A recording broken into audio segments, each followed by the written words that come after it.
All right. All right, we are live. Hello, everybody. I'm Heather. And I'm Caitlin. I am a state of being, is a statement of being. Welcome to I Am Etc., the podcast. Join us as we have inspiring conversations with William Bove about his journey with Gothic horror writing, new art renaissance, and empowerment through his works. Let's empower, transform, and create a better future for us all. And now our card pull of the episode. I think I should start because immediately as I shuffle, a card fell out. So, and what's going on is the Two of Candles. Beautiful, beautiful work. I know we saw this deck last week, but with our guest, I think it just worked. Yeah. And the Two of Candles actually states choosing a side and feeding one passion over the other. Are you going to keep saying no to the things that are being drawn to you, or are you finally going to start to feed into that passion and see where it goes? That childlike wonder actually comes up to me with it. Mm-hmm. And the colors are coming through, and it's like someone needs to say something and to speak out for what they actually want, but they don't feel secure enough to do it. This is your sign to be secure enough to do it and to lift the veil, start questioning the aspects of you that have drawn you away from your passion.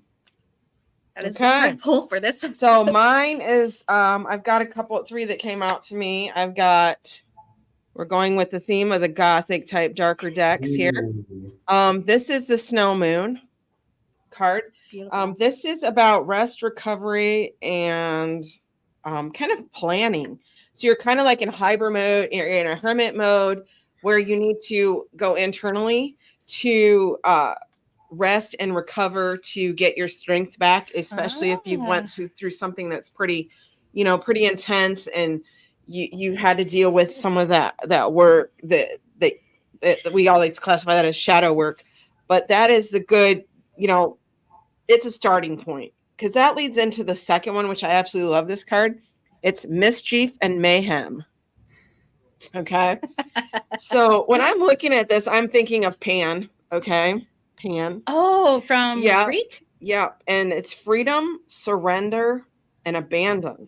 So we're doing that restful period where we're going internally, figuring out who we really want to be and who we actually are. And now, once we have acknowledged that, I'm so sorry. It's okay. Once we've acknowledged and connected with that, now we have that freedom that we didn't have, and we need to surrender to our inner self, our inner spirit, so that they can come through and help with it. Because the last card I've got is As Above, So Below. Nice. So this means dueling. It's like duality, balance, polarity, and flow. So you've gone through that work where we're talking this other work that we're going through.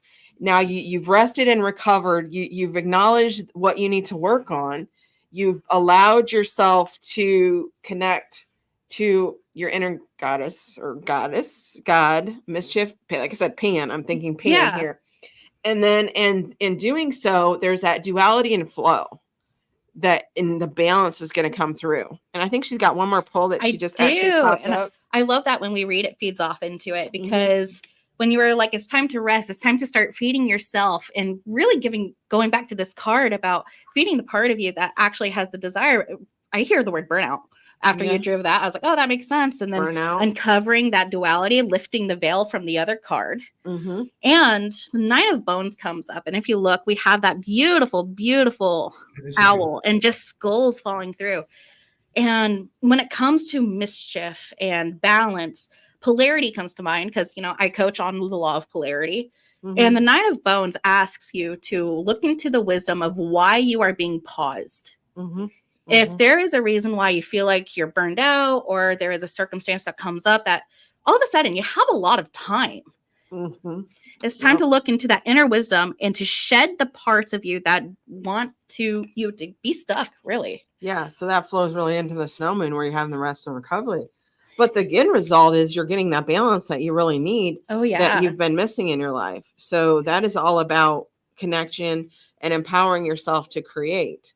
So with that being said, we're going to segue into William talking with William. So William, you've got a couple of things that you want to start with. So go ahead and start with what you'd like. First off, I wanted to say I love the illustrations on those cards and the readings you guys gave. Those were wonderful. And it was, did you say, Caitlin, the Knight of Bones for the Yes. last? The last card was the Nine of Bones. That's really interesting because the owl and the bone reference and the metaphor of that is how I met Heather at DeadCon. Mm-hmm, mm-hmm. That's really cool that came full circle. It really does. Yeah. We did say last episode that the cards just kind of read the whole thing. Yeah, they kind of like set the tone for the conversation. So I'm really super excited about that. Oh, definitely. There is a little lengthy thing that I wanted to read about the topic of art and aesthetics, if that was all right. Yeah, then go right ahead. Go ahead. Take the floor. Yes, go ahead. This is something that I personally wrote. Creating an event is about expressing what you love. It creates a connection with people and brings them together. Not only are you sharing what you love with them in the surrounding community, it creates the means for them to share and express their love for the same things as well. Expression and showing the ways that they love it too. They discover new ways to love something that excites them, something that gives them life. This feeds what is human. It's nourishing to the human soul and to life. It creates the living soul of life for that individual and for people, teaching them to live for the love of life, love for life and the living soul of life. This makes a connection. It becomes inspiring, and the soul of it creates a community, a thing that is most enjoyed in the present and in the moment, but enjoyed for future generations to come, a living soul to be enjoyed forever. Oh, that's wonderful. Oh, thank you. I like that. I like where it's leading with the inspiration. I really agree that everything just has a soul. Yes. Exactly. I like that. Yeah. Oh, I got goosebumps. Yeah. Audio listeners, I hope you saw that. Yeah. Especially literature, poetry, and writing and the written word. And that is another thing that I became very keenly aware of to my soul and spirit and my life and my blood through Edgar Allan Poe. It was more than just black and white scribblings on a page. It was a living thing, a living being like we are, has a life and a will and a soul of its own. That's amazing. And as you, as an author and a writer, you're creating your world building, you're bringing that into play with your characters, and it's bringing them to life as well. And that's the creation that inspires others. If you're sitting there and I'm reading your work or something like that, and I'm being driven, the perfect thing for a book to me to pull in is, one, does it captivate my attention? Does it pull me inside so that I do not notice the world around me? And then I became living in the page in the moment. And then sometimes just times, then as we've talked about before in another podcast, time is irrelevant. You know, we it's a human construct. So if you're able to inspire others with your words, William, it's amazing, because that also lets other people that may be a little afraid of writing and expressing themselves to open themselves up and empower and transform and create in their own lives. What I like about writing and work and stuff like that, especially the world building, in psychology, the body does not know. It just reacts to whatever your mind tells it. So when you escape into these worlds and you're able to you're literally in the story, your body, your body literally is affected as if you are living it, which is why I love writing in literature and world building. I am what I like to call a lore person. Yeah. There's another word, but that rhymes. Well, you're grabbing that and making it into something that creates. Oh, absolutely. Inspires. Yeah. So speaking of creating and inspiring, that kind of transforms, right? Right. So how do you empower and transform through your writing? Yes.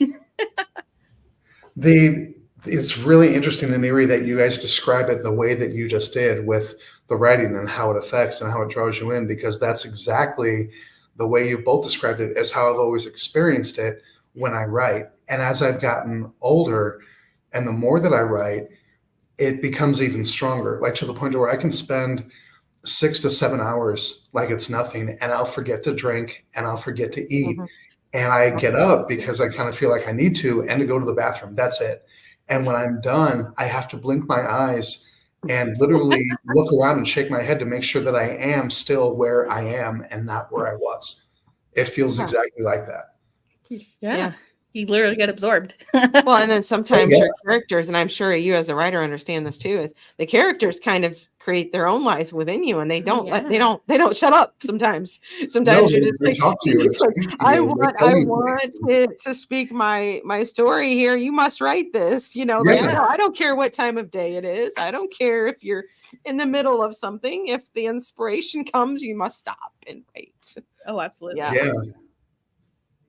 I stopped writing for a bit, but it's when you're in it, the intensity, the need, like it's almost like a physiological need to get it out. Yeah. Oh yeah, it definitely is.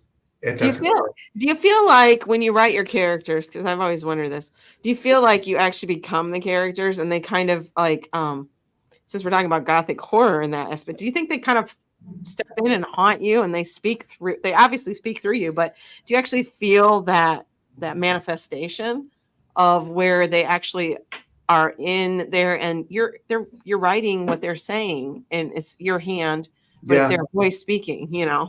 Exactly. I've always seen it like a movie or a show or a play, but also when I am writing, when I'm not writing, there's the same connected sense, but when I'm writing, it's different than when I'm not, because when I'm not writing, it's as if I'm literally speaking to them like I'm speaking to you guys now, but I see it in my head.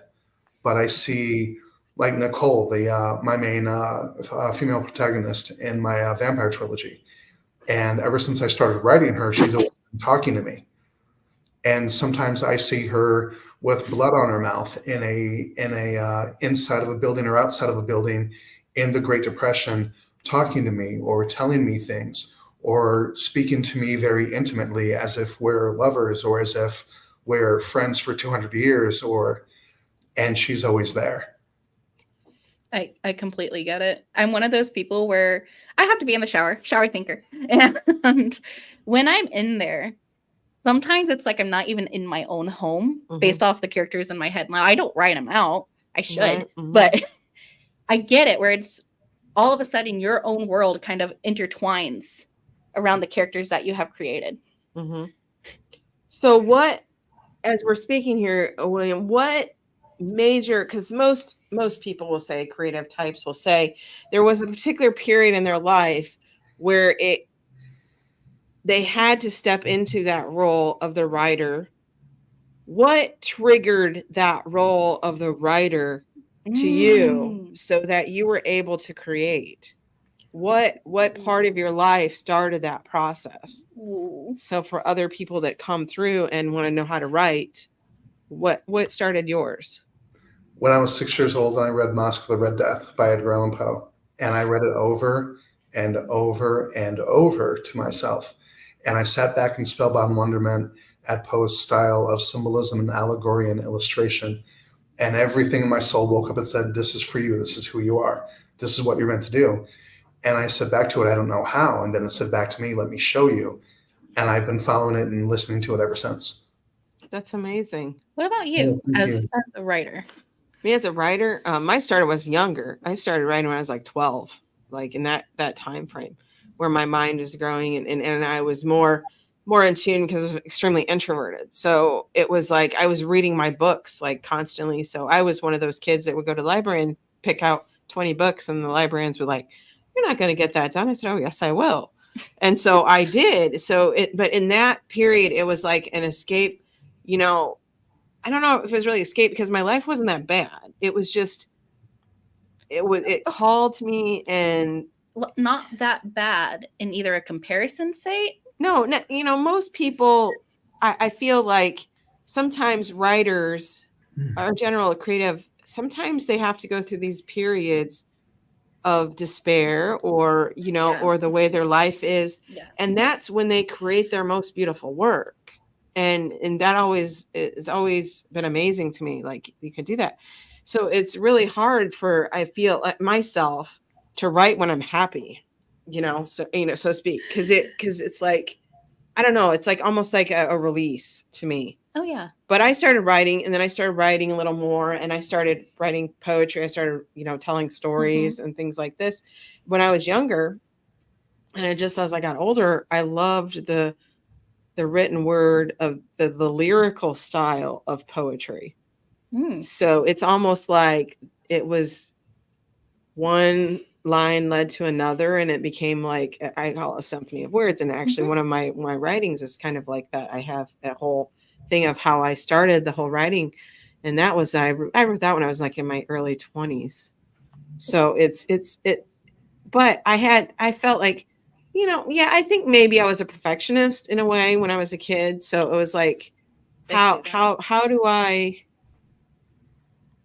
transmute that into something else? How do I transform this writing? And then it got to the point where I would write, and then I wouldn't share it with anyone for the longest time because this is my blood. This is my. It's vulnerable sharing your works with the world. So when I started sharing it with people, I kept getting people coming up to me, and they're like, I could feel the world. I could see exactly what you were saying. I could experience it. That's why I always said I painted with words. I was never like a painter, so to speak, as a physical painter, but I painted with words. So my poetry tends to be very descriptive, very draws you in, pulls you in. Show, not tell. Yeah. So it's kind of visionary in a way of that aspect. So you're actually in. And that's the key. I think if I can make someone, I don't care about the money or anything like that. If I can make someone feel what I write, that's the key. Because if they can feel what you write, they get a part of you, of course, because it's you. It's your energy. And it's hard to, like you said, it's hard to share that piece with the world. I think that's a good segue question. Yeah. You are a published author, and as someone who loves vampire books, there is a part of you that goes out. How do you deal with that vulnerability? What made you say yes to transforming the world like this?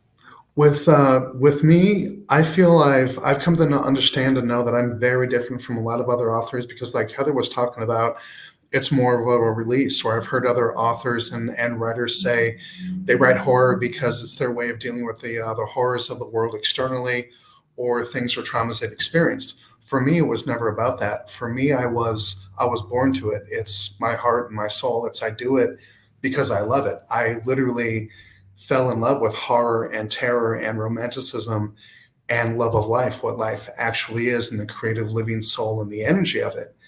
And so for me, very much like Heather was saying, it's the connection. And I've always followed one thing above everything else. If you love it, they'll love it. Because, other authors and readers can definitely tell when you're expressing, or you're telling a story, or performing. If you don't love it, they're going to see it. Even if you're writing a story with a pencil or you're typing it, if it's drudgery, they're going to feel it and they're going to know it. If you come to it like, oh, I have to write today, and you write something, it's going to come through. It's going to bleed through, and they're going to catch wind of it. And I'm not saying you have to be a perfectionist and never, ever do that. I'm just saying find whatever you love and do that, because there's no excuse to not live for what you love. And people will say money and you need this and you need that. And yes, you do. And just like for anybody who's ever seen Dead Poets Society with Robin Williams, said we don't read and write poetry because it's cute. We read and write poetry because we're members of the human race, and that race is filled with passion. And medicine and law and engineering are all noble pursuits and necessary to sustain life. But beauty, passion, romance, love, those are the things we stay alive for. For me, that's exactly what it's about. I find that you cannot have a world without beauty, ever. Even the buildings that we sit in are designed. Grace and beauty and grace. And I don't know what else to say at the top of my head. I've got something that I want to speak, but I can't get the words to process right now. But did you have another thing to share with us, William? I know you said you had another piece. Yes, I did. Ooh, that's a good idea. Yeah, let's go ahead and do that. A dear friend of mine, Brian Rodman, who is an incredible comic book artist, it looks like any rich image you see in a graphic novel in any bookstore, and he does it by hand. And he does it with marker and like ink pencils and shading. That's it. And he's been doing it most of his life, and he is unbelievable at it. But this is what he said. My point is, I'm so thankful for the arts. Like I would be lost without it. Humanity thrives on it. We need it like we need air. There are countless things that want to take that away from us or make it less important than other things that are deemed quote unquote real jobs or real this or real that. But compared to the things we need as air, those other things aren't as important. They don't have the same value. But he's saying I make a lot of references to the mundane. And I knew since I was a little boy, I was never born for it. I've always known that. I've known I was always born for more. And I am not alone in that. If you go back through any period in history, there's always people like that. There are always innovators. There are always people that change the world. There are always people that are quote unquote thigh men or women that, I think Caitlin knows what I'm talking about. They make it. You see me like, yeah. Well, follow the natural way that everybody else is expected to follow because they know it's wrong. They know instinctually to their soul, to their heart, this is wrong and I won't do it. So they go their own path. And then others kind of look down their nose, or the group goes, that's bad. But they know it's not bad. So one of my favorite things I like to say is if you want to live a good life, live a good life. A good life is not a bad thing. If you want to live a great life, take the revolutionary, bold moves. Take the moves that are great. Take the moves that aren't good. Not bad, but moves that are great, because it's okay to live a good life. But if you're meant and you feel like you're meant to have a great life, don't be the same. Exactly. Follow what you are, not what they want you to follow. Yeah. So why did you choose the Gothic horror genre instead of other? You didn't. It chose me. It chose you. Have you ever tried to write anything different than that? Yeah, I write romance, and I love horror comedy, but I haven't written any of that yet. But I've always felt like, for example, I love satire. One of my favorite satirists is I just had his name, Mark Twain. Mark Twain was hysterical at it. He was amazing at it. And I always thought if I weren't a horror author, I would probably write satire or political satire, or social satire, because it's so damn funny. And it's symbolism, and I love it. It's hilarious. But I've always known too that romance and horror are the biggest attractors and the biggest sellers, and always will be. For me, it's not about money. I mean, yes, I want to make a living with what I want to do. Oh, absolutely. Yeah, true. But it's about the connection. Any like fame, money, success, all that for me would all be used to connect with as many people as I can, to heal with my voice and unite with my words, because that's what it's all about. Whether you're an actor, a painter, an author, a sculptor, it's about other people. It's about the people that love and appreciate what you do. And you cannot be awful to these people. If you are, you won't have anything. I mean, you'll still have your art, it'll still exist within you, but you're going to be by yourself with it. If you don't appreciate the people that want to appreciate what you have through it.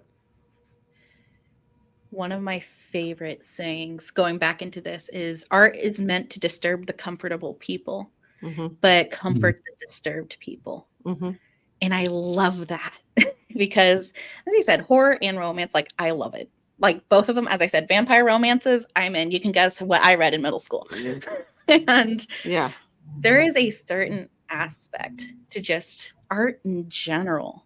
You know, I've dealt with every single medium, from writing to sculpting to painting to fashion. And you're right. It is about the other people. Like, yes, you can use it as an external thing to get things out. But if it doesn't resonate, is it actually you? Yeah. Like you said, you've got to love what you're doing, or people will know that you don't. Yeah. Exactly. Think of authors and writers that go out and they are constantly they've got burnout because they are oppressed to get stuff out. Yes, that gives you time management and things like that, but does it really help if you're getting to shove it out? Want to buy my mixtape? Yeah. I mean, just shove it out there and, then I feel like if it's something that's just pushed out there and it's hurriedly finished, you can tell, like as a reader, you can tell. And it's like, okay, you can tell this person's burnt out. You can tell they're like, oh, I just needed to push this out. And then you don't feel the soul of the writing. The soul. That is the important thing. That's why I brought up the mixtape thing, because I find everyone who's like, listen to my mixtape or something like that. There's a difference between listen to it because I'm trying to get to a point and listen to it because I have meaning. Mm-hmm. There's authenticity here. Some of my favorite even musical artists, because I'm doubling more into music, so that's why I'm like, okay. Mm-hmm. One of my favorite things about musical artists is they always test the boundaries, and that's how you know if it's authentic. Yeah, right. It's not cookie cutter. Cookie cutter. Yeah. So do you have a playlist that you use when you write, William, or do you just you prefer silence? Silence only because I've just been so naturally drawn to it. I'm a what is the term? Ambivert. I'm an introvert and extrovert both at the same time. Oh, okay, you too. I love people and being social, obviously, but I also love the solitude that comes with my writing. I could do a playlist or listen to something. I've never really naturally kind of gravitated that way, but I could. That would be fun. I was just thinking I'm thinking like a Victorian music score or something as you're writing Mozart, your Gothic. Yeah, Gothic romance and stuff, like to get into the mood. So as I said, I'm not like a writer in which I write for other people, but I have a playlist and I could show it to you. And it's a playlist called Songs to Write Romance Books To. And it's a little spicy. I'm not gonna lie. That's awesome. But again, it's using that transformation or transmutation of the inspiration that you get from music into writing. Try it, William. See what happens. I mean, it may do the ambience of it. You're just like, oh, I'm feeling the energy. I'm like honestly, you could also use it as a way to get into your characters. Going back into your Great Depression character, the Charleston, or that kind of swing music, and even wartime music right before. I see that smile. You're like, oh, I didn't think of that.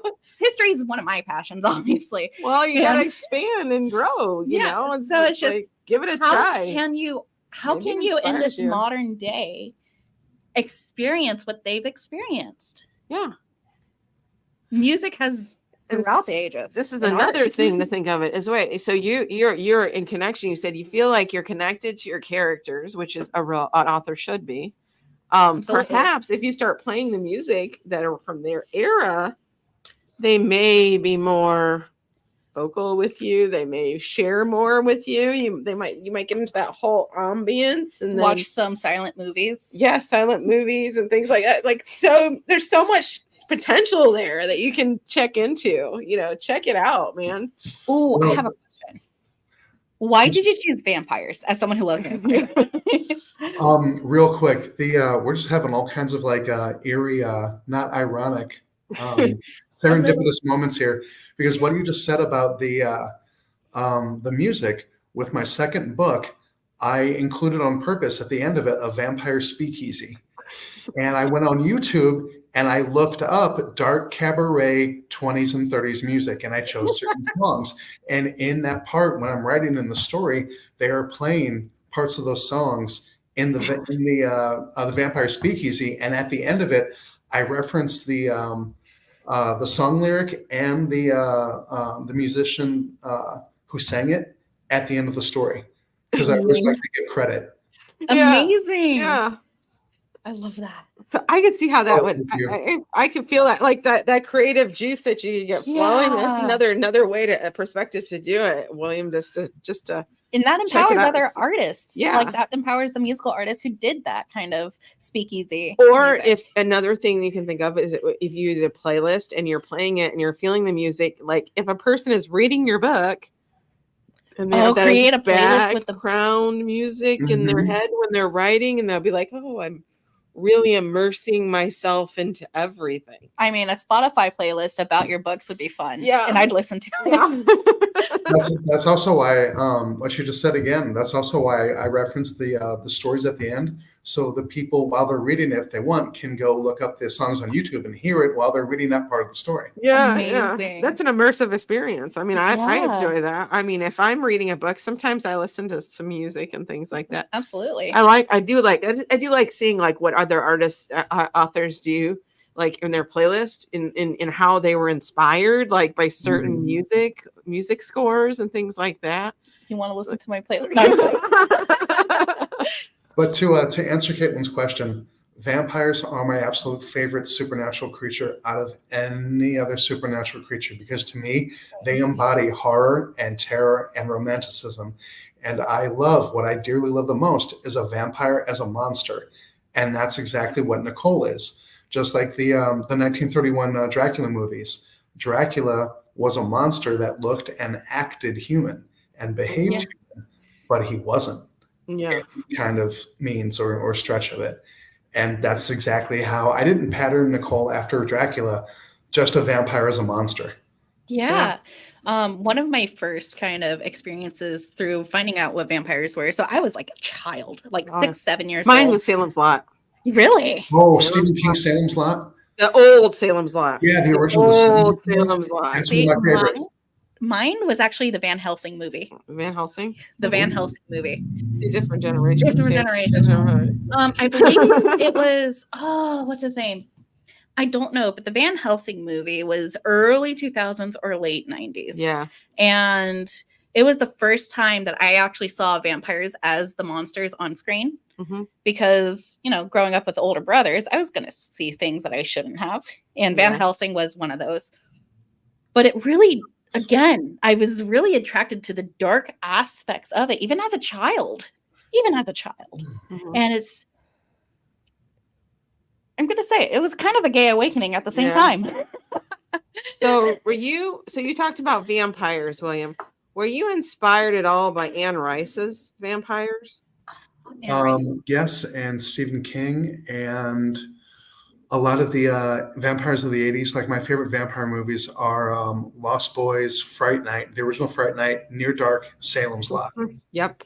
Salem's Lot scared the shit out of me when I was 12. It's like, literally, my dad watched it, and I had nightmares for like months after that, thinking that they were scratching on my window, like tapping on my window, like in the movie. Yeah, oh yeah. Yep. If you watch the original, it's kind of silly now if you watch it, because it makes you giggle now. It's like, how did that scare me so much when I was a kid? But now it's like, you look at her like, what? Like, why did this scare me? I get it. So it was like it. So, but that was like Stephen King was my favorite author.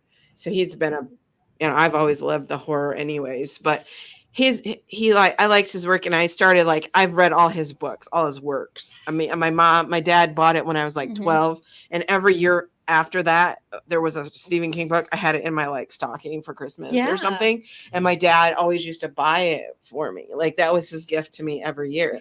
Even now, even as I was older and not a kid anymore, he would still buy me the hardcover copies of Stephen King.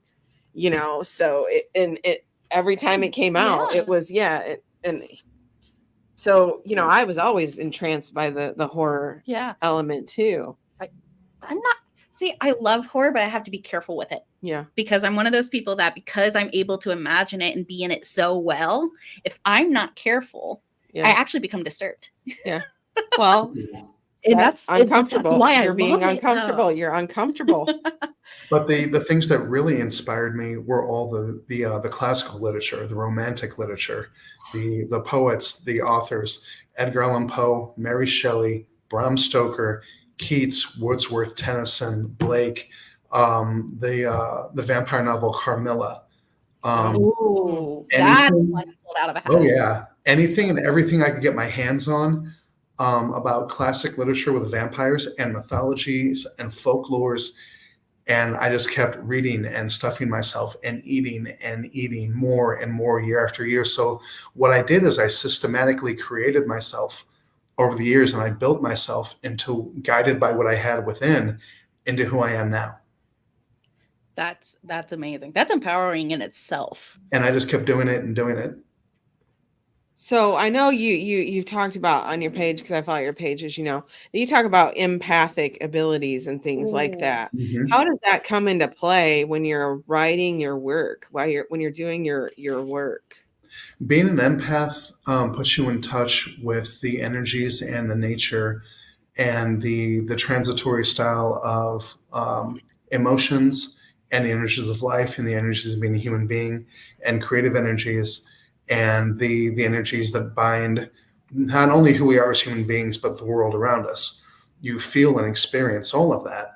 And with me, it just so happens to be tied to the seat of my creativity, which is tied to my talent, which is tied to my subconscious, which I believe is tied directly to my soul. So all of it is working interconnectedly together, like I almost said an ant hive. A hive is bees, like an ant colony. Mm-hmm. Everything working together, every little piece working together. So all of that comes to a whole.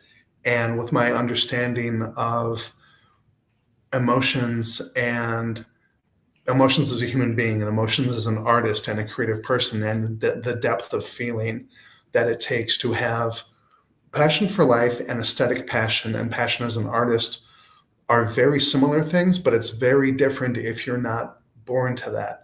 There's I'm probably going to get part of this wrong, but one of the quotes from Edgar Allan Poe that people that dream by day are very cognizant of things that people are not who dream by night. That touches on a lot of it. And when I write, I've come to understand I'm different from a lot of other authors too, because the way that they speak about things, they're invoking or evoking things from an external source. With me, it just comes naturally. I don't have to try and do it. It just comes out of its own volition. It's like another living presence inside of me that speaks to me. That's exactly how I've experienced. So through that comes all the translation of everything. And through that, everything I've learned is amassed as with my abilities as an artist and a human being as an author, and it just all comes out in everything. Okay. Yeah, that's so do you ever get scared by your own writing? Yeah, at times. Yeah. And things that I see. And sometimes I have a really strong mischievous streak. And sometimes I'll just be sitting there peaceful and my mind will show me something very horrible and macabre, and there will be a little bit of laughter to it. Why?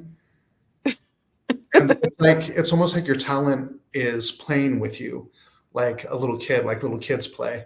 But it also is the sense of a companion, someone that's also grown like you are, but with a youthful soul, with a youthful spirit. The best parts of being a human being and young and life.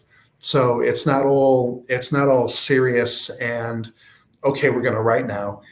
It's that and it's plain. But for me, the writing, none of it has never been serious because I love it. It's play. It's exactly like play. It's none of it's work. It's never felt like work to me. I know it never will. So I really like that we've kind of touched onto the Gothic horror, but you have another book that's not Gothic horror, going back to the empath thing. Yeah. Can you tell us about how you were able, as a Gothic horror writer who plays with themselves in these macabre ways, how did you kind of translate that into just a book about being an empath? When I was a little boy and a lot of my abilities came out, I didn't know what they were. I didn't know what it was. I just knew what I could do. And I didn't have a lot of physical mentors. I had a lot of unseen ones, a lot of energies and a lot of guides and a lot of, the guides weren't angels or spirits. The best thing I can say is ancient primal energies that were a lot of them very feminine energies. Oh, gotcha. Mm-hmm. And through that, my abilities came out. But my father was very old school Catholic. And when I tried to talk to him about these things, he would become afraid and very distant and detached. So I nurtured a lot of my abilities and followed them from kind of like a path that kept going further and further and deeper into me. The more I would follow, the more I would learn. The more I would learn, the more and more abilities came out. The more abilities came out, the more I would get closer to the depth of them. So a lot of it I had to do on my own. So I wrote the book to help anybody else that happened to be born with abilities or has them manifest at any point in their life and they don't know what to do, or they feel isolated by themselves, or they don't have anybody to connect to. The book is a beginner's guide, and it covers a lot of levels and areas of an empath and what they can do and what they are and how to manage your emotion and how to understand your emotion and giving yourself boundaries and good ways versus bad ways to treat yourself, and an empath in a relationship and in the workplace and with animals and in a family and just out about and being social. And there were some points in my life where I wanted to reach out to other empaths, and I did. And I met 4 others, and none of them were social like me. Only one of them would reach out for a handshake, but they all said the same thing. And we're all puzzled by the fact that they were like, how can you be how you are? And I was like, I don't understand. They said, how can you go out and be social and you love people? And because I do. I don't see this as a hindrance. I see this as something, these abilities, not just being an empath, any ability, psychometry, being a channel, clairaudience, clairvoyance, whatever it is, they're for one thing and one thing only, I feel, to live a richer, fuller life. That's it. These things don't belong to us. When we pass away, we give them back from the source they came from. I'm not saying I know what that source is, but I feel like I've experienced it. And I feel like when I pass, that's where I'm going.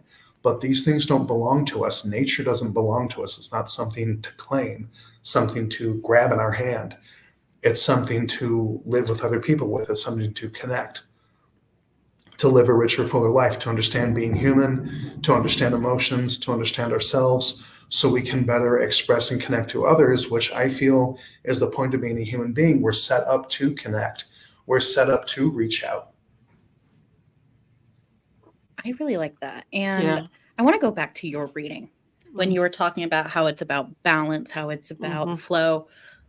It's all about polarity when it comes to even human gifts, to be honest. Right. And communication and being an empath. I don't know if I'm one. I know I'm a channel, so I'll just say it from a channel's point of view. It's a fine line. You have to learn that moderation, that middle of the line, because it can either consume you and you start withdrawing because you're afraid, or you can embrace it as, well, this isn't a curse. I was given this for a reason. Let me learn how to use it and let it be a gift. You okay, William? Sorry. Yeah, I just know no, you guys are fine. Just my face is all red and I'm trying to figure out why. I think I might know why, because when I was in college at Lindenwood, I did theater. And every single time I went on, I was incredibly, incredibly nervous. And I would forget my lines and I would freak out. And it would last 5 minutes, then it would be gone.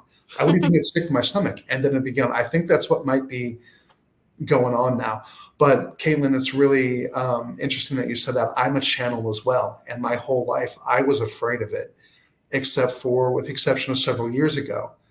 And with who I was with recently, my ex and her family, they're practicing pagans, and they did a seance, and I decided, okay. And there was a board, and it was the first time in my life I'd ever experienced contact with a spirit, and it was positive. The whole experience was positive. Yes. And that opened up everything else for me. And my medium series that I'm writing, my Victorian Gothic Horror, before I wrote that, I put my channeling ability into my writing. And for most of my life, I just naturally put my dark side into my writing. And there these things flourish. And I did it at first for a buffer zone and to have it somewhere to where it wouldn't do any harm, because I was afraid of my darker side for much of my life. And it took me a long time to realize I didn't have to be, just like I don't have to be with my channeling. And understanding my channeling ability is helping me to understand and write my medium series, because it's about it starts off with a little girl named Emily, who is a very strong and gifted medium and channel, and there's 3 books, and it starts from age 11 and goes to 19 or 20. And it's in Victorian London, and her parents are resurrectionists, but they pass away. And before they passed away, they fell on hard times because laws progressively got more stringent about resurrectionists and the medical community. So they couldn't do it after a while.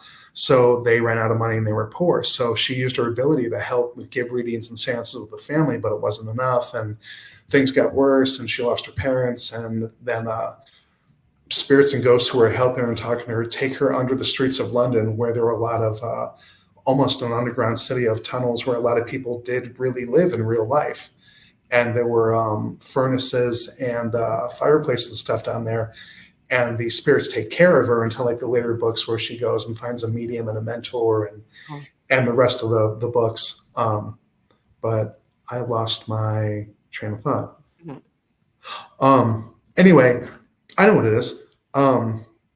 Getting that buffer zone for myself helped me embrace being a channel so much more, and how it ties to being an empath, and how it ties to the books I'm writing. And now I have a completely different feeling about it than I ever did before. That's awesome. You're able to take your own skills and gifts and transmute it into your creation. Have you ever thought, because you had to kind of raise yourself when these things, and you said you had to keep going inside. Have you ever had the inkling that maybe you were channeling for yourself before you were able to do it for other people because you were scared? I think that's exactly what I was doing, but I think I was unaware of it for a long time.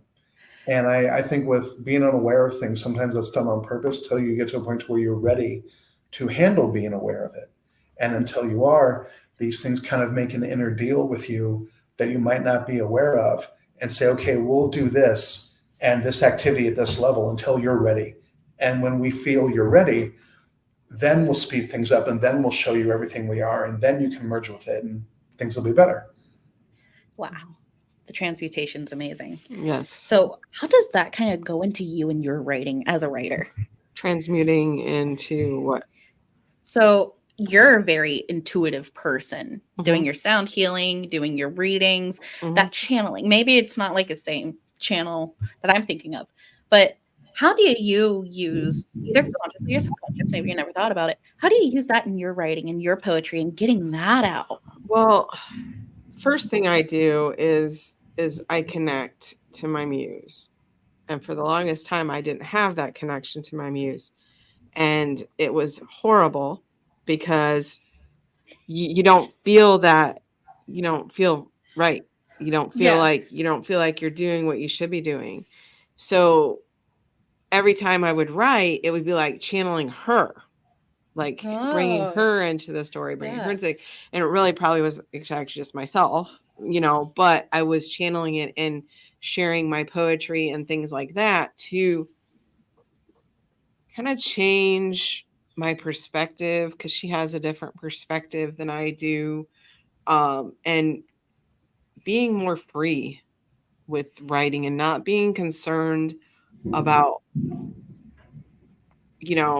is this going to be a good poem or whatever. It's just, I just let her go and flow with it. So I've channeled her a lot. So in that aspect, yes, I've channeled her, and every time I channel her, my life gets a lot better because it's that direct connection to creativity and your muse.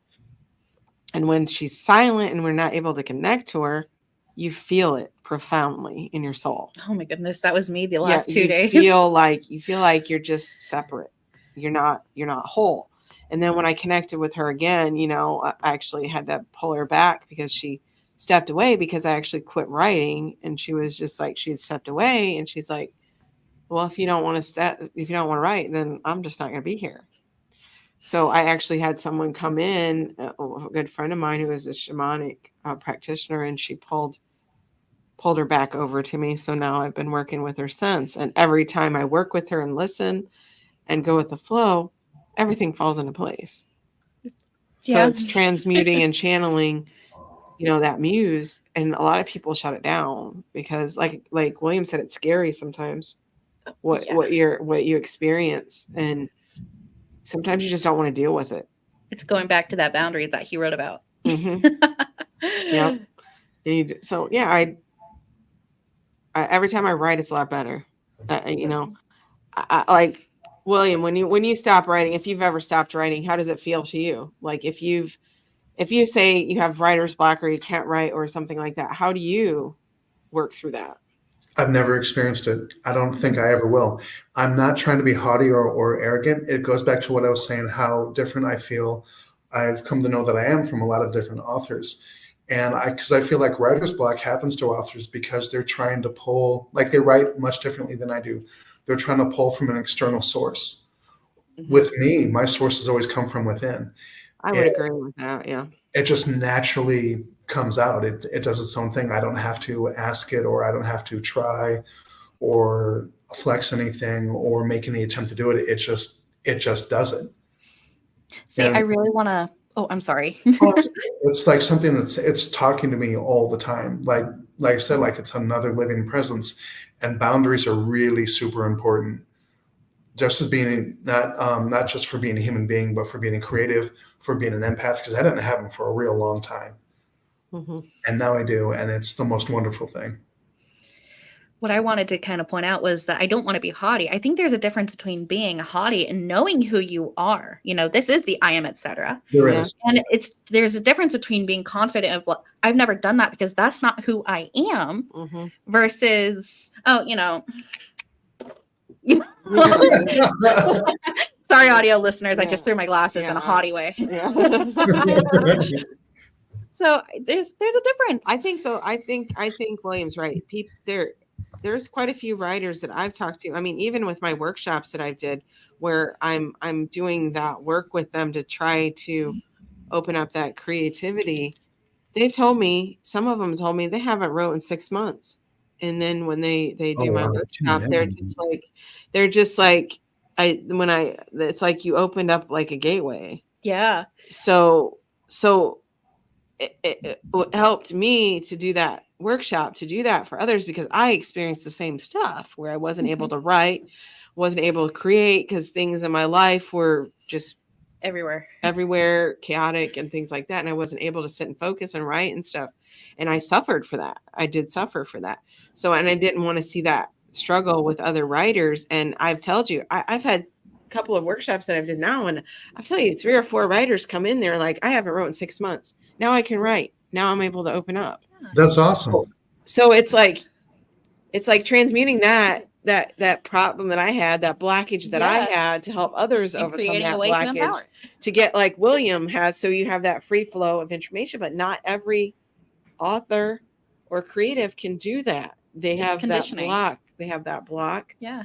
They don't have that free flow. And William's very lucky that he's able to do that, because there's a lot of people that can't still do that. So, I am very lucky with all the things I have in my life. I am very, very fortunate.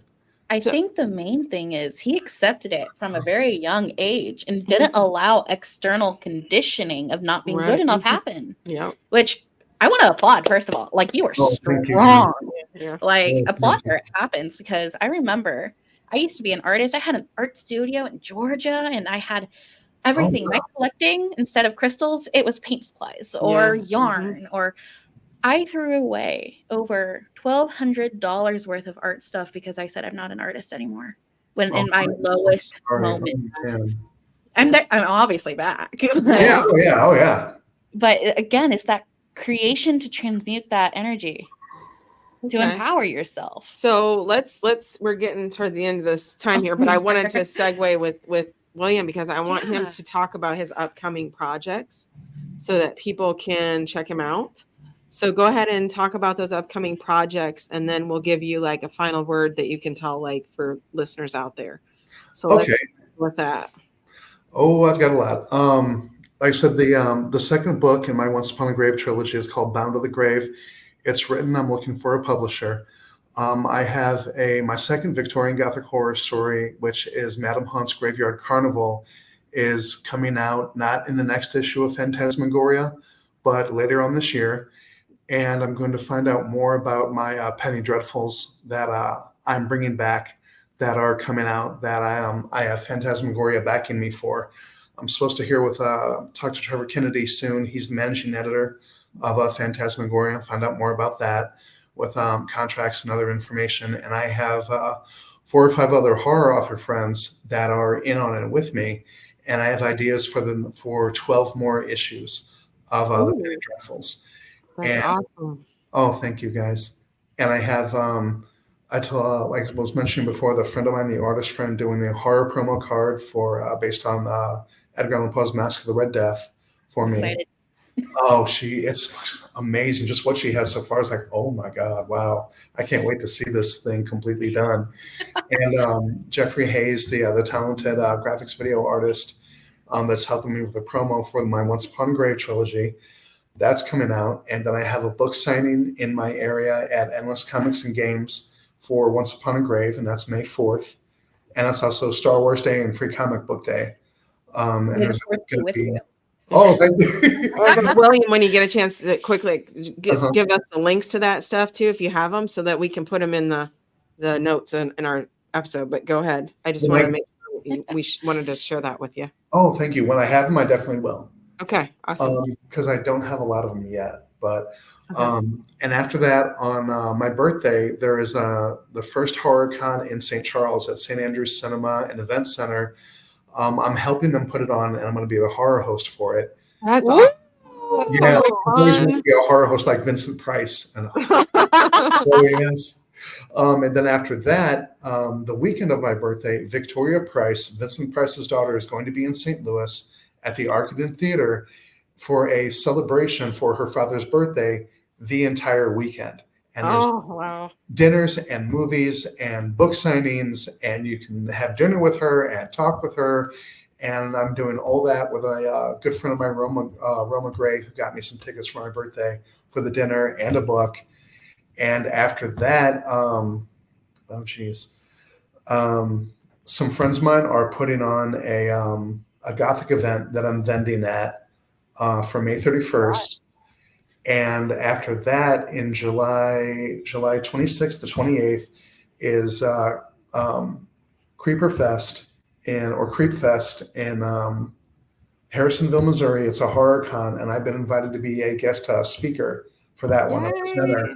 And I'm going to talk about the Renaissance and a New Gothic Romantic period.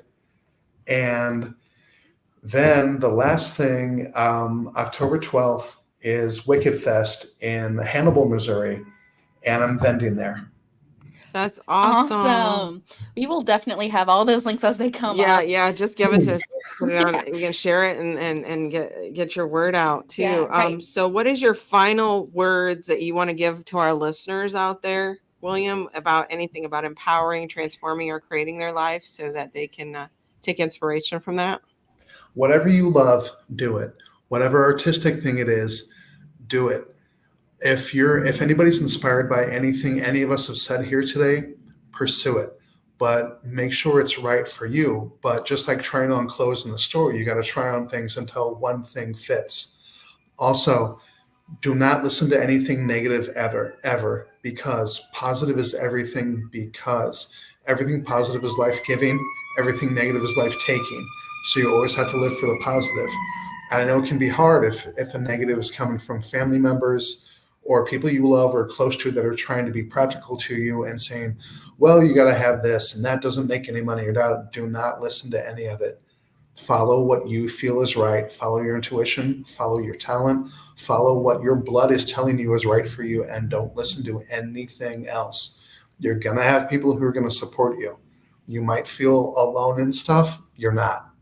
There's a lot of things, a lot of living and non-living things that can help you. People, friends, animals, art museums, ideologies, philosophies, and almost any literature movement or artistic movement. Look at the people in the past. They've been through everything we're going through now and we're doing. If you have trouble with something, find out how they did it. See if it fits for you.